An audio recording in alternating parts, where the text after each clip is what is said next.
A few days ago, Amazon Prime released their new film, My Spy, starring Dave Bautista, who plays a CIA agent who, while spying on a family who suspects that one of their relatives is involved in some shady dealings, he gets caught by the 9-year-old girl who, in exchange for not blowing his cover, has him train her to be a spy. And just from the premise alone, this sounds like a really dumb movie, and yeah, it kind of is. It's one of those just dumb little kids movies, but to be fair, that's pretty much all I expected. I didn't expect much. I didn't get much. I wasn't sure how this movie would be perceived, so before I watched the movie, I went to Rotten Tomatoes, and yeah, I know what you're all thinking. You can't trust Rotten Tomatoes. Yeah, I know, but you never know. Sometimes they get it accurate. Right now, Tomato Meter, it's at 49%, and that's not off a red flag right off the bat. Um, so I ended up watching this movie with pretty low expectations, and I bet you're all waiting for me to really tear it apart. But being honest, I didn't think it was that bad. It wasn't that good either, but I didn't hate it. I'll get the positives out of the way first again, because again, this movie isn't horrible. It's not bad at all. This was something I actually gladly rewatch again. I'm being absolutely honest. The acting across the board is pretty good, I guess. I wasn't sure how I would like Bautista in this movie because the only movies I'd seen him in were his Marvel movies, and I wasn't sure if Bautista. I sometimes think, is he actually a good actor or is he just like absolutely perfect for this role? But you know what? He's not bad in this movie at all. The other actors do their job pretty well. The special effects in this movie aren't very good, but wait, I'm gonna stick with the positives. Stick with the positives. This movie is actually pretty funny. It's a kids comedy. Does anybody remember the movie The Game Plan with The Rock? Of course you don't. If you're watching this, you're not 15. You might be. I don't know. But if you've ever seen the movie The Game Plan, it's about a guy who has to basically watch after this girl, and he's a football player. And it's kind of the same thing here, except with spies. And it's kind of the same thing. This is the same plot you've seen before, but it actually gets some pretty good laughs in, so I wasn't like hating this movie from start to finish. There are a few jokes where I'm just, like cringing, like, oh no. Particularly there was this one dance sequence about halfway through that was kind of cringy. So if you're when certain dancing starts, if you're expecting something like the scene from Aladdin, boy, are you gonna be disappointed because that is some. Even at 17, I'm watching this. I'm like, oh no, just stop. What are you doing? Uh, there are a couple action sequences in this movie. They're not particularly great, but I don't think they're supposed to. The opening fight is actually not too bad. There's a brawl in a airport parking lot. Again, if you're expecting something like Civil War, it's not going to happen. It's a one-on-one fight, and it's actually not too bad. I do like how this movie kind of pokes fun at some traditional action movie cliches. Like, everyone knows the cliche of walking slowly towards the camera as an explosion happens behind them.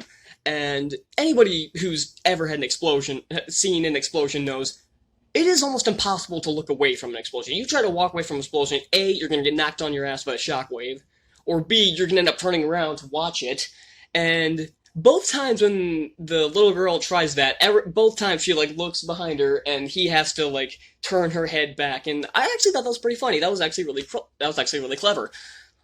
Some of the side characters are pretty entertaining. The villain is nothing good, really. It's nothing spectacular. It fits the film fine, I guess, and there's not really much to say about it. I don't remember his name much. I know he was the uncle of the little girl, but that's really all I remember. His JJ's partner, I guess. I can't remember her name, but she's pretty entertaining. I can't recall what I've seen her in, but I've seen her somewhere. I think it was in one of those old sitcoms, like How I Met Your Mother or something. I think she had an appearance on one of those shows. Um, yeah, the negatives seem kind of obvious. It's a generic plot, but again, the movie kind of has fun with it. Every once in a while they'll have like some kind of CGI. Like they have there's one point where like a plane like falls off a cliff and you see it like falling and explodes, and it explodes and you can tell it's CGI. It is a terrible effect.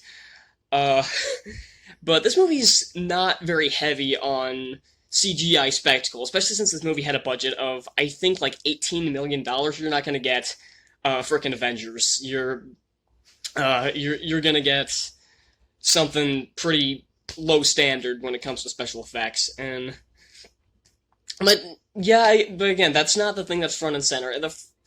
The sole the core of this movie is the relationship between JJ Batista's character and Sophie, the little girl, and her mother, which I believe her name is Kate, I think, if I'm remembering that correctly.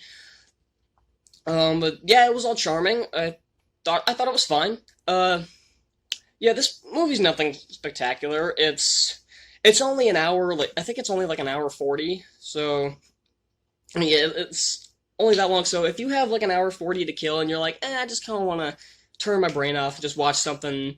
I think the best words to describe this movie, it's a cute kids movie, even though it's PG-13.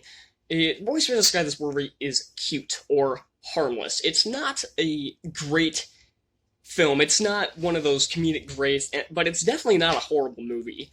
Um, I somehow expected more, and I expected less. Um, like I said, I didn't expect too much from this movie. I didn't get much from this movie, so I can't say it was disappointing in that regard. But uh, not really much to say about this movie. I haven't been talking this long, and I'm already trying to think of anything else. Music's nothing spectacular. It's suitable for the film, I guess. Uh, I do like some of the running jokes, where they do have this one running joke about him, the ice skating rink. I'll say right here, like, some kids are making fun of him because he doesn't know how to ice skate, because I guess he's never gone before. And then at the end of the movie, he's skating around like frickin' Brian Bortano, and he goes past him like, "I've been practicing, bitches," and I thought that was hilarious. um, so yeah, this movie is harmless. If you really want a great comedy that'll like push the boundaries of this kind of generic story, you're not gonna get that here. It's just a former army ranger who's this gruff CIA agent who's teaching a girl how to become a spy in exchange for his cover. That's basically all this movie is. But it's a perfectly harmless film. I actually found it pretty entertaining, and I would actually gladly watch this movie again. So yeah, if you have an hour 40 to kill, I'd say give it a watch. If you have Amazon Prime, it's free there. So yeah, not a great film by any means, but it's harmless enough. I'm gonna give it a pretty fair score. I'm gonna go with, yeah, it's kind of hard to score this movie, because it's like I want to give it a higher score, but at the same time, I don't think it quite earned the higher score. I kind of want to give it like a B minus on it, but I'm not sure it aimed that high, so I'm gonna give My Spy a C. Could have been better, but again, didn't expect too much. Thank you all so much for watching. If you want to see more 2020 reviews of movies that have already come out, or if ones that are upcoming, let me know in the comments. Yeah, I'll see y'all next time. Bye!